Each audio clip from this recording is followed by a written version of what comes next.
Hey guys, how's it going? My name is Adam. Today I'm going to show you how to switch back to your personal Instagram account. So first of all, what you're going to do, you're going to open up the Instagram app and you're going to wait out for a few moments. Now what I'm going to do, I'm going to click on my profile at the right corner and you're going to see right here, this is my professional account. Now I want to switch it back to a personal account. Click the three bars at the top right corner and go ahead to the first option, which is the settings. And from there, you're gonna see your account. You're gonna see account, help, about.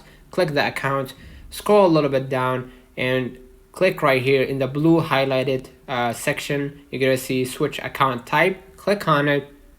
And from there, what you're gonna do, you're gonna just click the first option, switch to a personal account, confirm, okay? And now you're gonna wait out for a few moments and finally, now you switched from your business account to your personal account, and as you can see right here, I switched back to my personal account. Let me know in the comments if this video helped you. Don't forget to like and subscribe, turn on the notification bell to receive every video we upload. Thank you for watching. See you in the next one.